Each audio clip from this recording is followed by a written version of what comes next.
like him so much.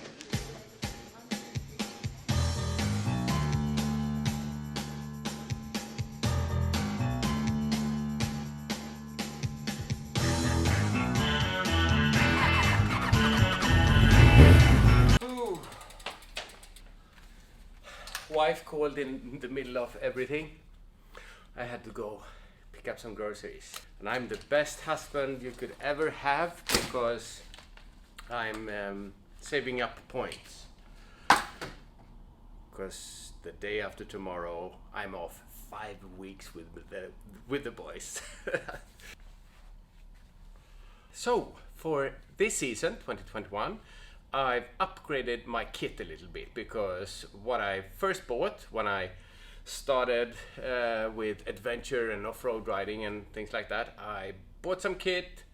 Some parts I didn't like, so you live and learn. So I've upgraded some parts and kept some. So this video is what I chose and the reasoning behind what I keep and what I change. So let's start with what I keep, and the number one keep is my Knox armor jacket, which is a fantastic piece of kit. This is my 4th season with it now, and it's mesh, and if it's really hot outside, this is all that I wear on the upper body. So I don't need anything else. It's graded with 1A, so it's sort of abrasion resistance. You can slide on asphalt with it. Still, it's light, and you have the level 2 back protection, level 1 in shoulders and elbows. And also, what I keep is the Alpinestars Toucan, also on the 4th season now, and I've ridden these about 45,000 kilometers and had them on in between and in camp and everything. So yeah, they're getting a bit worn, and yeah, the sole is getting worn, pieces are falling out there, still usable, but I'd like to switch them soon, and when I do, I will not buy the Toucan again. I will buy a more MX biased boot, like Alpinestars Tech 7 or something like that. I haven't decided, but what I want is a bit more stability in the soles. The soles here are a little bit soft, but also if you get water in these are Gore-Tex and waterproof and everything, but if you get water in them, it took me 3 days because we ride every day. They don't get the chance to dry up in between, so it took a long time and they got really smelly. So I hope a MX boot will have a little bit more air in them perhaps. Okay, so what I'm changing is the riding gear, the outer layer. Mainly, I had the Liat 5.5 GPX and the Husqvarna waterproof. It even says waterproof, but it's not. The pants I'm changing because they offer no resistance. Brukar ju köra. Oj. We have holes here and there in the pants that and these Husqvarna pants, you can't put your knees down on rough terrain even, because even that makes small holes. So I had to sew on some extra layers here. So the challenge here is to find a kit that sort of does it all. And I'm not only on the bike. I like to camp, being around the campfire and in different temperatures from summer to winter, sun or rain, and so I don't want one jacket, for instance, and like the Klim Badlands, awesome piece of kit there, but either it's on or it's off. I want to have a warm jacket on in the evening, perhaps if it's chilly around the campfire, or if it's raining, a rain jacket. So if it's warm, just a rain jacket, no other things like protection. Yeah, so of course we're talking about layers. Onions have layers. Ogres have layers. So as mentioned, I have a t-shirt and just a Knox layer on, and that's the least I have. But then if it's a bit chilly, I just want to put something a little bit warmer on. So for that we have the Adventurespec Baltic hybrid jacket, I think it's called. It's mid layer that keeps you warm. There are a thicker one, but this is sort of a chilly summer evening or as a layer underneath. So this is a fantastic jacket just to have around the camp. And it's quite nice looking also. I'd go on a date in this, don't you think?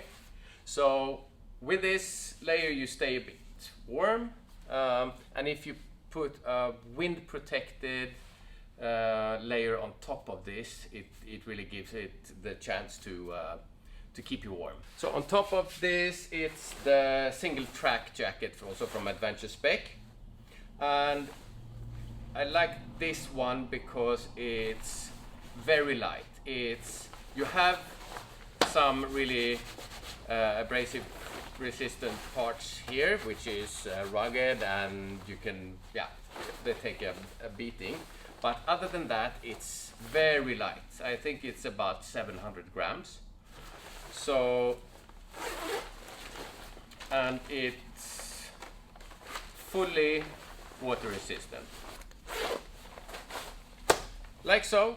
So now, and of course I have room for the armor jacket. A great layer, and when I don't want this is something that I really value also. The great thing here is that it weighs very little, and it packs up really small. I can even make this smaller. So, and I forgot to show you, this is of course the special edition. Okay, so for the pants I went with the Mongolia pant. Unfortunately there is no water resistant pant yet, but so I ordered the Mongolia pant because I wanted a all-in-one pant actually. So I have the knee pads, even hip pads that I have removed actually. But what struck me when I got these was the mere weight of these pants, because they are really rugged. Hang on, I'll put them on. 1, 2. Snap. And like so.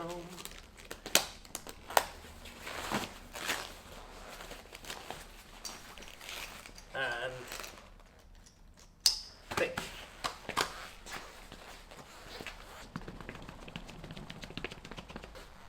Also, I like the big vents because they are, of course, they will be warm in really hot climates, but the vent zippers here were really generous, so you can get that crotch breeze going on here.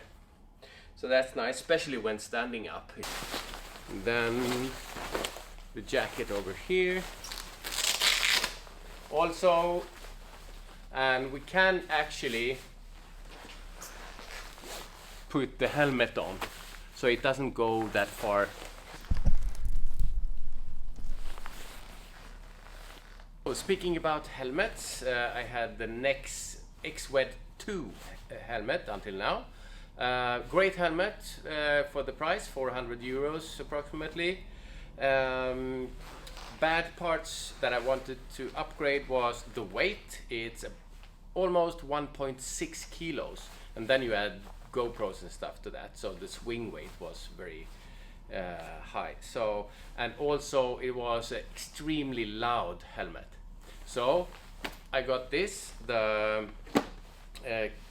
Klim Krios Pro helmet, and the main thing I bought it for was because of the weight, 1.3 kilos, and you really notice that.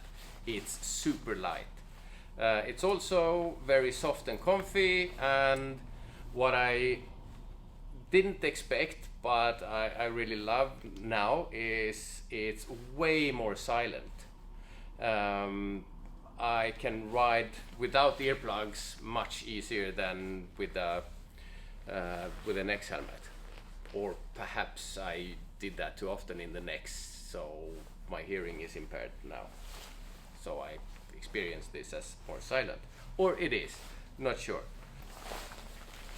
I was about to demonstrate. You can have the hood on.